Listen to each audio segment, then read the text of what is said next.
Tariff tariff tariff আসসালামু আলাইকুম সবাইকে। আমি আসিফ। আজকের এই ভিডিওতে আমি আলোচনা করব টেরিফ নিয়ে।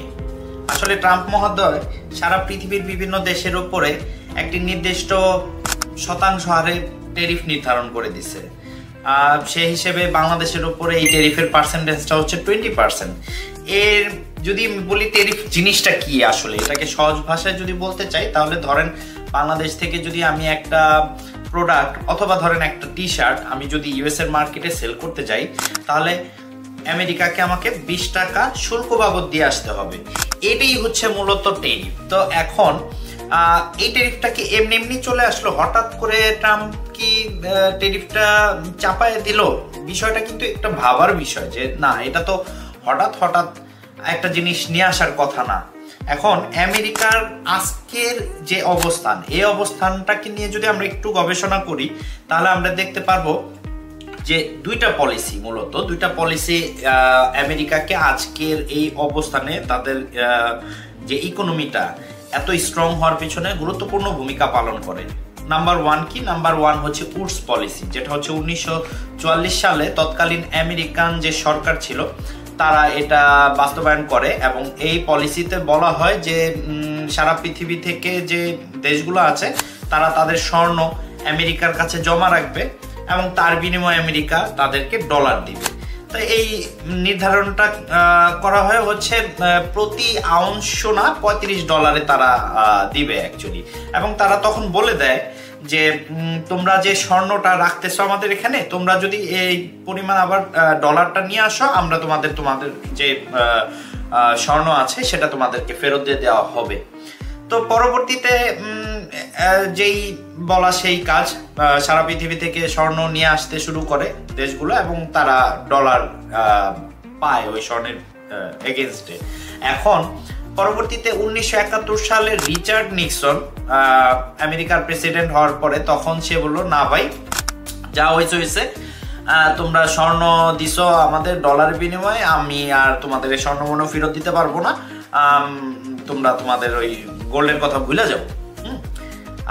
এবং সে 1973 সালে সৌদি আরবের সাথে আরেকটা চুক্তি করে, যেটা হচ্ছে মোটামুটি সবাই জানে যে পেট্রো ডলার নামে পরিচিত এই মানে চুক্তিটা।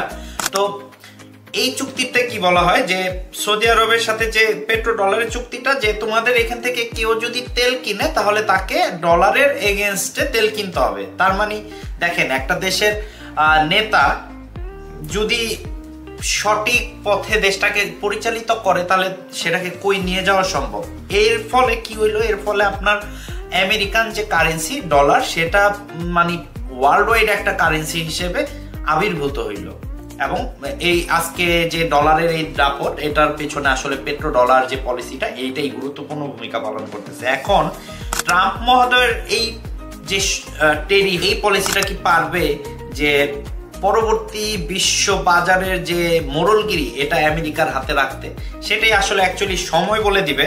তবে ইতিমধ্যেই এই টেরিফ পলিসিটা নিয়ে অনেক আলোচনা সমালোচনা শুরু হয়ে গেছে সারা পৃথিবী ব্যাপী। তো এইগুলা এখন মানে আমরা তো আসলে আমাদের দেশ নিয়ে ভাববো, তো এই জন্য আমাদেরকে এখন বুঝতে হবে যে এই টেরিফ পলিসিটা আমাদের যে সূক্ষ্ম এবং সামগ্রিক অর্থনীতি এইটার উপরে কি পরিমাণ ভূমিকা পালন করবে।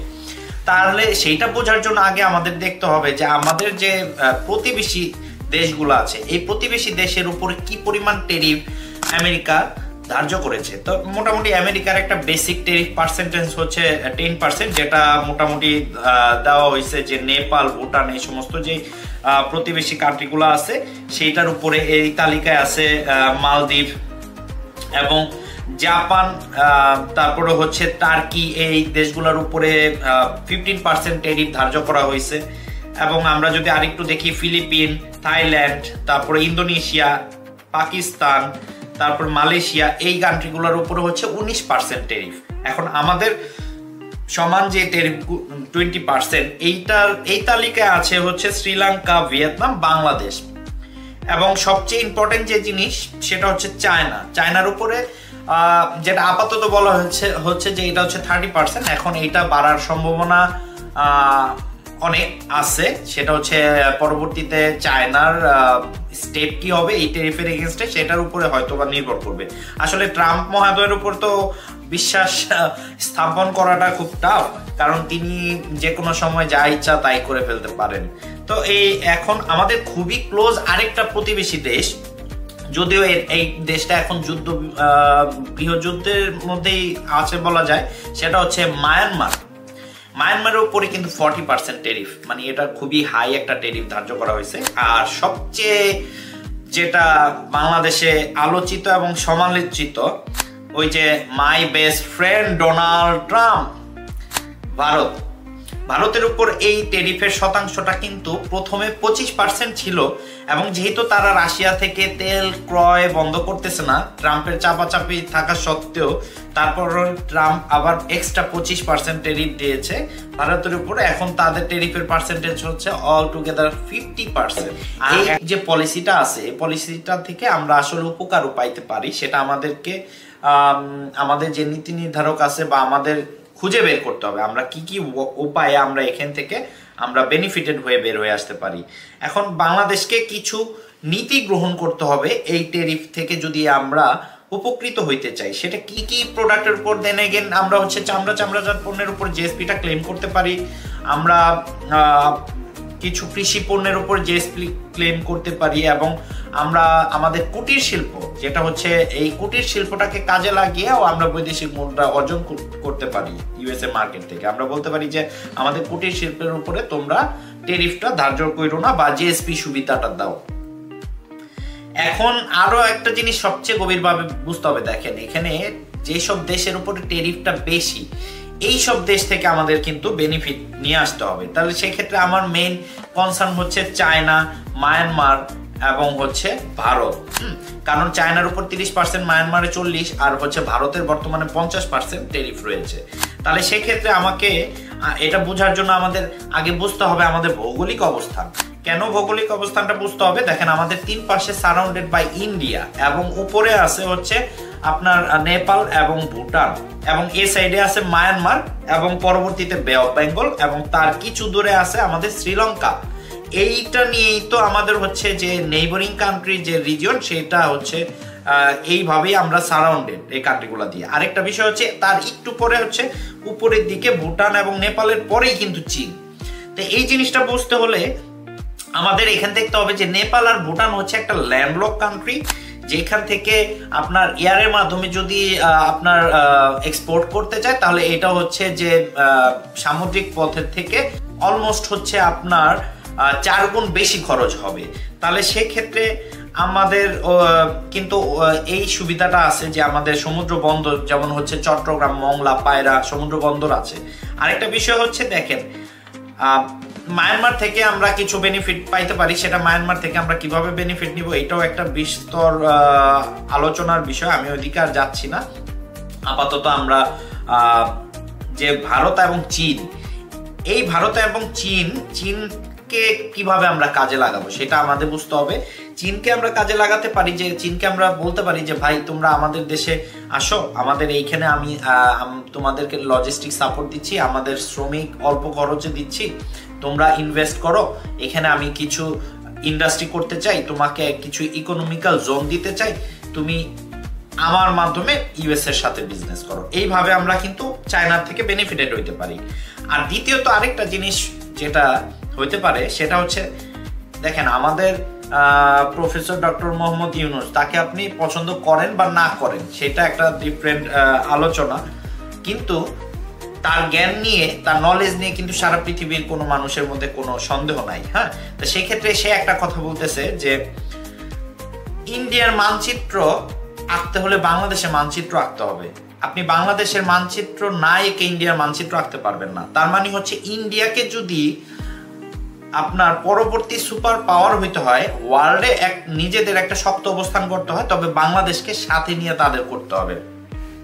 এটা খুবই গুরুত্বপূর্ণ একটা বিষয়। এখন ইন্ডিয়ান নীতি নির্ধারকরা কি মনে করে আমি বুঝি না, সেটা তাদের ব্যাপার, তবে তাদের বাংলাদেশ নিয়ে ভাবা উচিত, বাংলাদেশকে নিয়ে তাদের আগানোর পরিকল্পনা করা উচিত। কারণ হচ্ছে যে এই বাংলাদেশের সাথে তাদের কিন্তু ল্যান্ডলক এরিয়া আছে, যেটা হচ্ছে সেভেন সিস্টার্স, হ্যাঁ, যেটা নিয়ে অনেক আলোচনা হচ্ছে।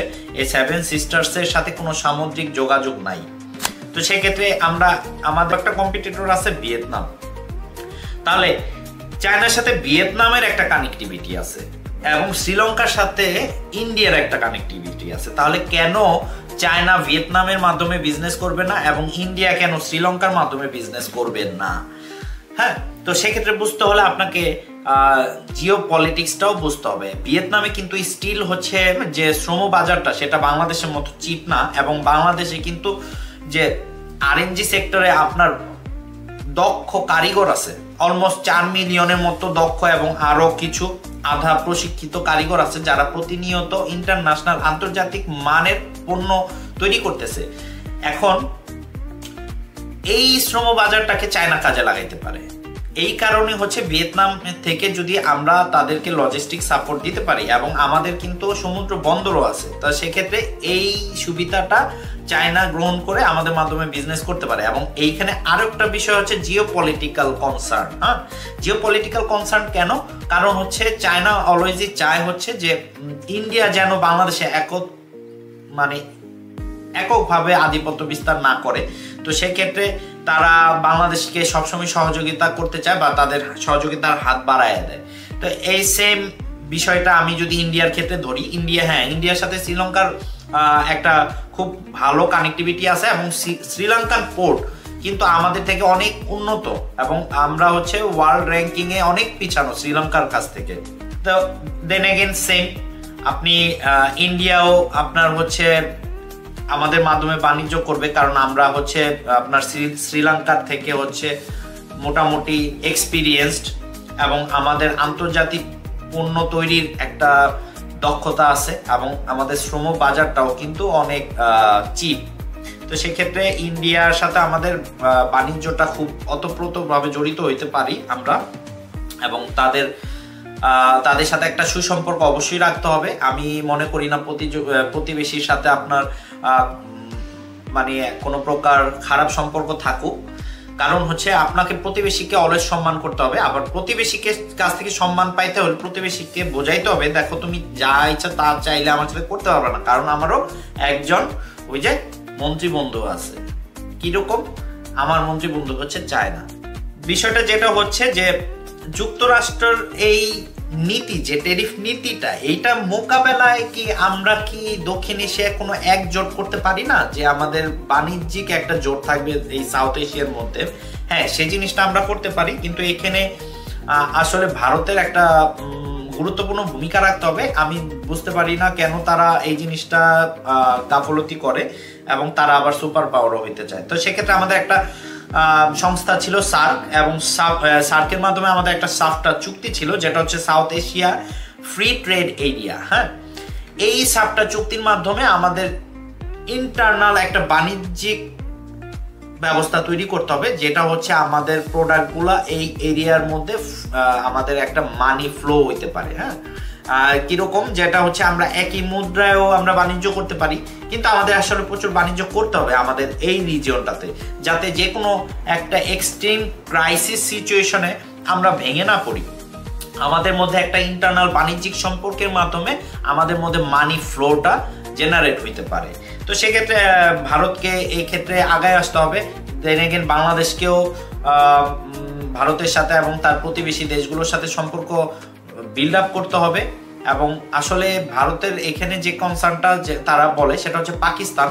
আমি মনে করি না পাকিস্তান এখানে একটা ইস্যু হইতে পারে, কারণ হচ্ছে পাকিস্তান থেকে ভারতের ইকোনমি এখনো প্রচুর স্ট্রং একটা অবস্থানে আছে। তো সেক্ষেত্রে কিছু স্যাক্রিফাইস করে যদি এই দেশগুলো একত্রে চলতে পারে তাহলে অবশ্যই ভালো কিছু করা সম্ভব, এবং এই টেরিফ যে ওয়ার বলা যায়, টেরিফ ওয়ারটাকে মোকাবেলা করা সম্ভব। আজকে এই পর্যন্তই। আগামীতে আমার সাথে থাকবেন এবং আমার ভিডিওতে লাইক, কমেন্টস এবং শেয়ার করবেন। অবশ্যই আমার চ্যানেলটি সাবস্ক্রাইব করে দিবেন। ধন্যবাদ সবাইকে।